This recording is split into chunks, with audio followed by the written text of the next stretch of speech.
Welcome back جی. Break کے بعد آپ کے ساتھ ہیں اور پروگرام کے آغاز میں جیسا کہ میں نے ذکر کیا تھا کہ آج ہمارا ٹاپک ہے اسلامی مقدسات کی توہین پر رد عمل اور اسلامی تعلیمات ہمیں کیا کہتی ہیں. جڑاوالا کا واقعہ جس کو میں نے آغاز میں بھی ڈسکس کیا، اس کی ہیپننگز کیا ہوئی ہیں، اس کے پیچھے کے عوامل کیا ہیں اور اصل صورتحال کیا ہے اور ہماری ذمہ داری کیا عائد ہوتی ہے، دین اسلام ہمیں کیا تعلیمات دیتا ہے. اس پہ گفتگو کرنے کے لیے میرے ساتھ اسٹوڈیوز میں موجود ہیں پروفیسر عثمان خالد شیخو پوری صاحب، عالم دین ہیں. ان کو ویلکم کریں گے. سر السلام علیکم، خیریت سے ہیں سر؟ الحمدللہ ٹھیک ہے. الحمدللہ جی. اور ان کے ساتھ ڈاکٹر عبدالغفور راشد صاحب، ممبر اسلامی نظریاتی کونسل ہمارے ساتھ موجود ہیں. ان کو بھی ویلکم کریں گے. سر السلام علیکم. وعلیکم السلام ورحمۃ. سر آپ بھی خیریت سے ہیں؟ الحمدللہ. جو واقعہ پیش آیا ہے سر، آپ کل سے اس کو دیکھ بھی رہے ہیں، سن بھی رہے ہیں، ہیپننگز جو آج کی ہیں وہ بھی ابھی ہم نے ڈسکس کی ہیں.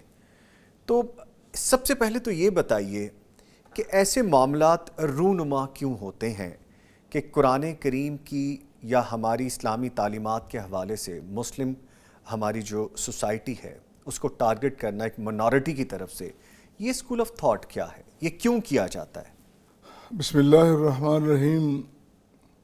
میں سمجھتا ہوں کہ آپ نے بڑے اہم موقع پر بڑے اہم موضوع کے لیے انوائٹ کیا ہے اور کچھ عرض کرنے کا موقع فراہم کیا ہے. بہت شکریہ اس پہ. Player sir, player. یہ جو آپ کا سوال ہے اس کے دو پس منظر ہیں اور دونوں ہی قابل غور ہیں. جی. ایک تو یہ کہ اگر کوئی ایسا واقعہ ہو جاتا ہے، کوئی شخص سنتا ہے کہ کسی نے مقدسات کی توہین کی ہے یا کسی کے سامنے کوئی ایسا واقعہ رونما ہو جاتا ہے تو وہ خود ہی فیصلہ کرنے بیٹھ جاتا ہے اور وہ ساتھ ایک جتھے کو لیا اور چڑھائی کی اور چڑھ دوڑے، اور پھر وہ جو خرافات اور جو خرابات سامنے آتے ہیں وہ ہمارے سامنے ہیں کہ کتنے گھر جل گئے اور کتنے گرجا گھر اور ان کے مقدسات کی توہین. ایک توہین کی وجہ سے ایک ریاکشن ہو رہا ہے اور اوپر سے توہین پر توہین کیے جا رہے ہیں. میں سمجھتا یہ بہت بڑی جہالت ہے. اس کی طرف ہماری ریاست کو توجہ دینی چاہیے. ہمارے اکابر عمائدین جو ہیں، علماء میں ہیں، سیاستدانوں میں ہیں، اہل قلم ہیں، ان کو چاہیے کہ پبلک کو ایجوکیٹ کریں کہ اس طرح کے واقعات اس طرح نہیں ہونے چاہیے. پہلے آپ کوئی خبر سنتے ہو اس کی تحقیق کر لو. قرآن بھی ہمیں یہی تعلیم دیتا ہے کہ اگر آپ کے پاس کوئی خبر آتی ہے، کوئی واقعہ ایسا آ جاتا ہے تو پہلے اس کی تحقیق کر لیں. تو میں سمجھتا کہ بہت بڑی ضرورت ہے ہمیں پبلک کو ایجوکیٹ کرنے کی کہ یہ واقعات کا رد عمل بھی ایسا نہیں ہونا چاہیے. اس کے لیے بھی ایک دائرہ کار موجود ہے، اس کے لیے بھی ایک قانون موجود ہے، ریاست موجود ہے، وہ اپنا کام کرے. دوسری طرف یہ ایک واقعہ نہیں ہے، پوری دنیا میں واقعات ہو رہے ہیں جی. اور خاص کر ان علاقوں میں یا ان ممالک میں جہاں پہ جو ترقی یافتہ نہیں ہیں اور پسماندہ لوگ ہیں، وہ جب اپنے سامنے دیکھ رہے ہیں کہ توہین کرنے والا، اس کو پنش نہیں کیا جاتا، اس کو کوئی سزا نہیں دی جاتی، بلکہ الٹا اس کو تکریم دی جاتی ہے، اس کو وسائل دیے جاتے ہیں، اس کو اٹھایا جاتا ہے ایک پسماندہ علاقے سے اٹھا کر اس کو کسی یورپین کنٹری میں بہت بڑے مقام پہ لے جا کے اس کو وہاں ٹھہرایا جاتا ہے، اس کو گھر دیا جاتا ہے. جیسا فرمار آسیہ کی مثال ہے پریویسلی، اور ایسی اور مثالیں موجود ہیں. اس کا مطلب یہ ہے کہ اس کی پس پشت بہت سارے بینیفٹ بھی لینے کی کوشش کرتے ہیں لوگ. بالکل ایسا ہے، کیونکہ ان کو تحفظ ملتا ہے باقاعدہ. وہ سمجھتے ہیں کہ ہماری جو تھوڑی سی زبان درازی ہے یا ہمیں کوئی ایسا جو واقع کچھ تکلیف بھی اگر اٹھانا پڑتی ہے تو ایک بندہ تکلیف اٹھاتا ہے تھوڑی سی اور اس کے پورا خاندان سیٹل ہو جاتا ہے، اسٹیبل ہو جاتا ہے اور ان کو وہ مراد مل جاتی جن کا وہ تصور بھی نہیں کر سکتے. لائف سیٹلمنٹ مل جاتی. میں سمجھتا ہوں کہ اس کا عالمی سطح پر وہ جو یورپین ترقی یافتہ ممالک ہیں جو اپنے آپ کو بہت بڑا سمجھتے ہیں کہ ہم بہت آگے چلے گئے، اور پھر انہوں نے آزادی اظہار رائے کے نام پر یہ جو فساد کھڑا کیا ہوا ہے اس کی طرف بھی توجہ کرنی چاہیے. اس واقعے کو سامنے لے لیں. اسی کے نتیجے میں اگر ہم اقوام عالم کو خبردار کریں کہ آپ اپنے رویے پہ غور کریں اور اس کو ذرا سوچیں کہ آپ نے آزادی اظہار رائے اس قدر بنا دی ہے کہ کوئی بندہ اٹھ کے قرآن کریم کی توہین کرتا ہے، انجیل مقدس کی توہین کرتا ہے، تورات کی توہین کرتا ہے، انبیاء کرام علیہ السلام ان کی شان اقدس میں کوئی بھی ہو. ہمیں تو مذہب یہ کہہ رہا ہے کہ آپ نے تمام انبیاء کرام کی، تمام مذاہب کی آپ نے تکریم کرنی ہے، تقدیس کرنی ہے، ان کی عزت کرنی ہے، اور اس قسم کی کوئی ایسا کوئی واقعہ نہ ہو کہ آپ اپنی بات کو بنانے کے لیے، اپنے زیب داستان کے لیے ایسی باتیں کہہ جائیں کہ لوگوں کی توہین ہو۔ بلکہ دین اسلام تو رواداری کا سبق دیتا ہے۔ بالکل رواداری کا سبق۔ اور اس میں چھوٹی سی بات میں یہ بھی کروں گا، ہمیں چاہیے خاص کر مسلمانوں کو، ہم مساجد کی طرف پلٹیں۔ ہم نے یہ جو مساجد سے بالکل منہ موڑ لیا ہے، ہم سمجھتے ہیں کہ جو عصری جو ہمارے ادارے ہیں، بڑے بڑے یونیورسٹیز ہیں، وہاں ہی تعلیم جاتی ہے، ان کی تہذیب، ان کا تمدن وہی بڑا قابل غور اور وہ قابل تقلید ہے۔ تو ہم نے مساجد سے بالکل ہی کنارہ کشی اختیار کر لی۔ ہم اگر اپنی بنیاد کو دیکھیں، نبی کریم علیہ الصلوۃ والسلام کے دور کو دیکھیں، تو اس وقت مسجد جو تھی وہ تمام اسلامی سماجی معاشرتی سرگرمیوں کا مرکز اور محور تھی۔ وہیں سے سارے کام ہوتے تھے۔ کمیونٹی سینٹر بھی وہ تھا، لوگوں کو ریلیف ملتا تو وہیں سے ملتا ہے، لوگوں کو تعلیم ملتی تو وہیں سے ملتی ہے، لوگوں کو تہذیب اور تمدن کی اگر تعلیم ملتی تو وہیں سے ملتی ہے۔ ہم نے بالکل ہی وہاں سے کنارہ کشی اختیار کر لی، اور ہم نے مسجد کو اور مولوی کو بالکل کارنر کر دیا۔ ہم سمجھتے ہیں کہ یہ تو بالکل اس کے قریب جانے کی زمانے سے کٹے ہوئے لوگ ہیں، بیکورڈ ہیں، اس دنیا سے پیچھے ہیں۔ سورہ آل عمران میں آغاز میں بہت ساری آیات موجود ہیں، تقریباً 64-65 آیات شروع میں ساری اسی بارے میں ہیں کہ وفد نجران آتا ہے۔ تو نجران کے بڑے بڑے اکابر، ان کے بڑے بڑے چودھری، سردار، اسکالر، انہیں پڑھے لکھے لوگ تھے، وہ نبی کریم علیہ الصلوۃ والسلام کے پاس جب آتے ہیں تو ان کو آپ نے مسجد نبوی میں ٹھہرایا۔ اور رواداری کا یہ عالم ہے کہ وہاں آ کے مسلمان کعبۃ اللہ کی طرف منہ کر کے نماز پڑھ رہے ہیں، اور وہ عیسائی آ کے اپنے قبلے کی طرف منہ کر کے نماز پڑھ رہے ہیں، اور ان کو اجازت ہے وہاں نماز پڑھنے کی۔ اتنی بڑی رواداری کی یہ مثال ہے، اتنی بڑی مثال موجود ہے۔ تو آج ہم کہاں کھڑے ہیں؟ ہمارا آغاز دیکھیں، نبی کریم علیہ الصلوۃ والسلام کو اسوہ مبارکہ دیکھیں، قرآن کی تعلیمات دیکھیں، حدیث نبوی کی تعلیمات دیکھیں، اور جو عہد نبوی ہے اس دور کے اہم ترین واقعہ دیکھیں، اور آج ہم کہاں کھڑے ہیں؟ ٹھیک ہے۔ اس میں صرف مولوی کا کردار نہیں ہے، صرف عالم کی کمزوری نہیں ہے، ہمارے جو مقتدر طبقہ ہے، جو اہل اقتدار ہیں، اہل ثروت ہیں، اہل اختیار ہیں، انہوں نے بھی اس قسم کی تفریق پیدا کر دی ہے۔ تو آج ان سب کو، تمام اکائیوں کو اکٹھا ہونا ہوگا، تمام اداروں کو اکٹھا ہونا ہوگا، اور اپنی بنیاد کی طرف پلٹنا ہوگا، تب جا کے ہماری پبلک بنے گی، عوام بنے گی، اور ایک قوم بننے کی طرف ہمیں ریوائیو کرنے کی ضرورت ہے۔ سر دوبارہ ہوں گا آپ کی طرف۔ عثمان صاحب بڑی دیر سے ہماری گفتگو سنتے ہیں۔ عثمان صاحب یہ بتائیے گا کہ جڑاوالا ایک ایسا علاقہ جو مملکت خداداد پاکستان میں موجود ہے، اسلامی ریاست میں موجود ہے، وہاں پہ شیلٹر، تحفظ فراہم ہے عیسائی برادری کو جو منارٹی ہے، ایسا واقعہ پیش آنا کہ مبینہ طور پر قرآن کریم کی توہین کرنا، پھر اس کا ایک آؤٹ پٹ، اس کا ایک دم سے ریئیکشن آنا کہ عیسائیوں کی عبادت گاہوں کو نقصان پہنچانا، اس طرح سے شریعت اسلامی کو اگر ہم دیکھیں تو ہمیں سبق کیا ملتا ہے؟ ایک ان کا ایکٹ ہے، ایک ہمارا ایکٹ ہے، ہم نے ڈیفرنٹ کیا کیا؟ یقیناً قابل اعتراض اور قابل احتجاج ہے یہ بات، غم و غصے والی بات ہے، تو کیا ایسا ہی رد عمل آنا چاہیے؟ دین ہمیں کیا کہتا ہے؟ بسم اللہ الرحمن الرحیم۔ سب سے پہلی بات تو یہ ہے سر کہ یہ جو واقعہ پیش آیا ہے یہ مذہبی واقعہ نہیں، ایک انتظامی معاملہ ہے۔ جو تشدد ہوا، جو جلاؤ گھیراؤ ہوا، ایک مذہبی مقام کو بلکہ متعدد مقامات کو گرایا گیا یا ان کو جلایا گیا، یہ ایک انتظامی مسئلہ ہے۔ اسلامی یا دینی اعتبار سے، مذہبی اعتبار سے ہمارا دین بڑا واضح ہے۔ اس پہ تمام مکاتب فکر کا کنسنسس ہے کہ کسی بھی صورت میں کسی بھی مذہبی عمارت کو اور کسی بھی عبادت گاہ کو کسی صورت میں نہیں گرایا جا سکتا ہے، اس کی توہین نہیں کی جا سکتی ہے۔ ہمارے اکابر کے بیانات موجود ہیں، اور یہ واقعہ کو پہلا نہیں ہے، پاکستان میں بہت سے ہو چکے ہیں، اور ایک خاص طبقہ ہے جو ایسے واقعات کو مسلمانوں اسلام اور پاکستان میں جو اسلام پسندی کا ایک رواج ہے اس کو گزن پہنچانے کے لیے استعمال کرتا ہے. اور وہ آج کل آپ کو ٹی وی پہ بہت سارے لوگ مل جائیں گے جو لبرلزم کو یا سیکولرزم کو سپورٹ کرتے ملتے ہیں ایسے واقعات کی آڑ میں. سب سے پہلے تو میں یہ عرض کرنا چاہتا ہوں کہ اسلام اتنا واضح ہے اس پہ کہ رسول اللہ صلی اللہ علیہ وسلم نے جب مدینہ طیبہ میں یہود کو جو بعض ایسے قبائل تھے جو انتہائی مخالف معاند اور اپنے معاہدوں پر قائم نہیں رہے تھے، جب ان کو جلا وطن کیا یا جب ان کو سزائیں دی ہیں تو ان کی کسی ایک مذہبی عبادت گاہ کو نہیں گرایا گیا. رسول اللہ صلی اللہ علیہ وسلم کی جو تعلیمات ہیں وہ تو یہ ہیں کہ ان کی عبادت گاہوں کا احترام ہوگا.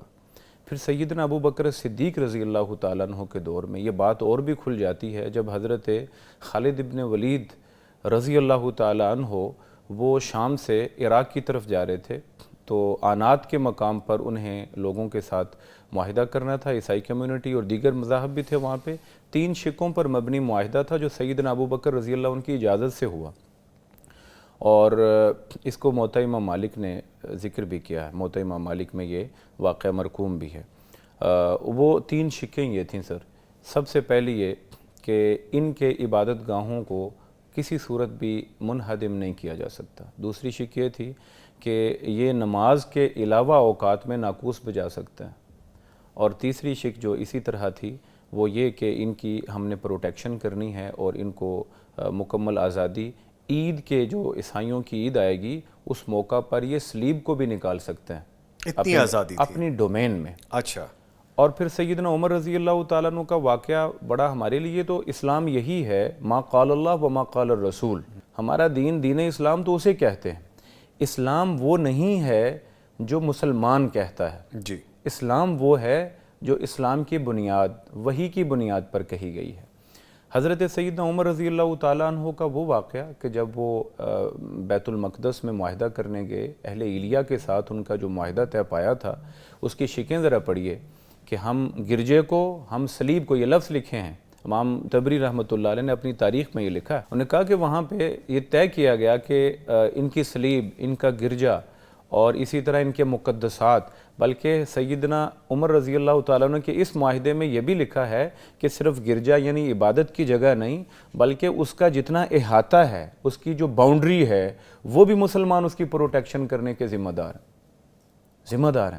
جی. اور پھر تیسرے نمبر پر یہاں میں عرض کرنا چاہوں گا جو منٹ گمری واٹ نے اپنی ایک کتاب میں لکھا. انہوں نے کہا کہ مسلمانوں کے عہد میں اہل عرب مسلمانوں کے عہد میں جو عیسائی کمیونٹیز یا عیسائی علاقوں کو اتنی پروٹیکشن مل چکی تھی اور ملتی رہی تھی کہ اتنی پروٹیکشن عیسائی حکومتوں میں عیسائیوں کو نہیں میسر آئی ہے. یہ ہے اسلام. ٹھیک ہے. سوری میں آپ کی بات کاٹ رہا ہوں. ایک چیز اور ایڈ کرنا چاہوں گا. یہ واقعہ پیش آتا ہے. ایسے بہت سے واقعات پہلے بھی ماضی میں رونما ہو چکے ہیں اور پھر ان کے کانسیکوینسز ان لوگوں کے لیے بڑے پازیٹیو رہے جو ایک کر کے یہاں سے چلے گئے پاکستان سے. جیسے بھی ہم پروگرام سے پہلے بریک میں بات کر رہے تھے کہ امریکہ کے وزارت خارجہ کی طرف سے بھی بیان آ گیا کہ ہم آزادی رائے. اب آزادی رائے یہ ہے کہ ایک طرف تو یہ قرآن کریم کی بے حرمتی ہے، دوسری طرف وہ کہہ رہے کہ گرجا گھروں کو نقصان نہیں پہنچانا چاہیے تھا. ٹھیک ہے، ہمارا دین اسلام بھی پروٹیکشن دیتا ہے ان لوگوں کو، لیکن اگر کوئی ایسا واقعہ ہو جاتا ہے آپ کا میرا رد عمل کیا ہونا چاہیے؟ مسلم برادری کا رد عمل کیا ہونا چاہیے؟ ویسے تو اگر ہم اپنی قوم کی بات کریں، پاکستانی قوم جذباتی قوم ہے، فوری طور پہ اس کا آؤٹ کم آتا ہے، فوری طور پہ رد عمل آتا ہے. لیکن اصل میں اسلام کیا کہتا ہے اس بارے میں؟ سر دیکھیے کہ اصل میں یہ 2 واقعات ہوئے. ایک تو عیسائی کمیونٹی کے 2 افراد نے ایک جسارت کی کہ انہوں نے قرآن مجید کے نعوذ باللہ ثم نعوذ باللہ اس کے اوراق کو لیا، اس پہ انہوں نے توہین آمیز الفاظ لکھے اور وہاں ایک سینما چوک ہے جڑم والا میں اور وہاں پر ان کو پھینکا گیا اور اس کے شاہدین بھی میڈیا سے ہمیں معلوم ہوا ہے کہ موجود ہیں. اور دوسرا واقعہ یہ کہ مسلمانوں کی طرف سے جو رد عمل آیا ہے. اب اگر یہ دیکھا جائے کہ مسلمانوں کو رد عمل میں کرنا کیا ہے، سر دیکھیں ایک بات طے ہے کہ مسلمان جب بھی کبھی مقدسات کی توہین دیکھے گا تو اس کے جذبات برانگیخت ہوں گے. اس میں کوئی شک نہیں ہے، ویری نیچرل، بالکل یہ نیچرل بات ہے۔ اور آپ دیکھیں کہ اگر ایسے رسپانس میں جب آپ کسی جذباتی عمل میں ہوتے ہیں، قوانین موجود ہیں عالمی سطح کے، کہ ایسا شخص جو جواباً کسی کو قتل کر بیٹھتا ہے کسی جذباتی معاملے کی وجہ سے، تو اس کو اس میں ریلیف دیا جاتا ہے، یہ ریلیف کے قوانین موجود ہیں۔ میں عرض کر رہا ہوں کہ باوجود اس کے کہ جذبات بڑے برانگیخت ہوتے ہیں اور ہوئے ہیں، جی، پھر بھی اسلام رہنما ہے اور اسلام نے اس کے لیے بھی قوانین وضع کر رکھے ہیں۔ میں آپ کو ایک مثال دیتا ہوں، اور وہ صحیح مسلم میں رسول اللہ صلی اللہ علیہ وسلم کا ایک فرمان ہے، جس کی روشنی میں یہاں بڑی اچھے انداز سے بات واضح ہو جائے گی کہ ایک مسلمان کو ایسے عالم میں بھی کیا کرنا ہے۔ نبی علیہ السلام مدینہ طیبہ میں ایک خاتون، ایسی خاتون کو جانتے تھے جو بد کردار تھی، پرسنل نالج میں تھا کہ یہ عورت فاحشہ ہے۔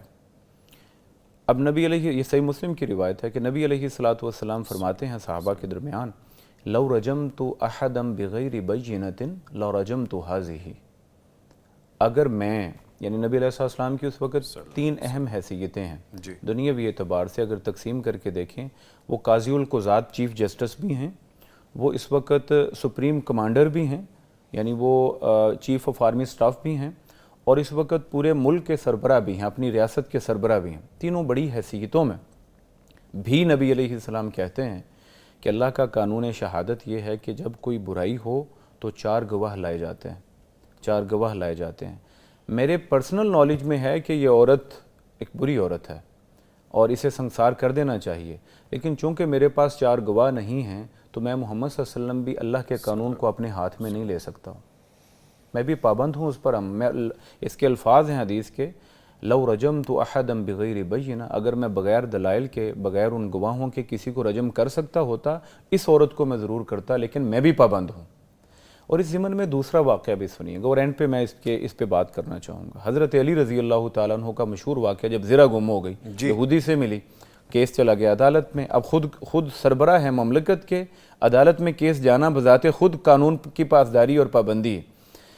اور عدالت نے جب 2 گواہ پیش کیے گئے کہ حضرت علی رضی اللہ تعالیٰ عنہ نے 2 گواہ پیش کیے، ایک ان کا غلام، ایک ان کا بیٹا، تو قاضی نے کہا کہ جی یہ دونوں گواہ آپ کے لیے گواہی نہیں دے سکتے ہیں، باوجود اس کے کہ یہ دونوں صاحب الرائے ہیں، لیکن آپ کے لیے باپ ہیں آپ اور آپ مالک ہیں، آپ کے لیے گواہی نہیں ہو سکتی ہے۔ یہودی دیکھ رہا تھا۔ سیدنا علی حاکم وقت، خلیفہ صاحب، وہ اپنے اس دعوے سے وڈرا کر جاتے ہیں کہ ٹھیک ہے آپ یہودی کو دے دیجئے، یہ زرہ حالانکہ میری تھی لیکن میں اس لیے کہ میرے پاس گواہ پورے نہیں ہیں واپس جاتا ہوں، اور وہ یہودی مسلمان ہو جاتا۔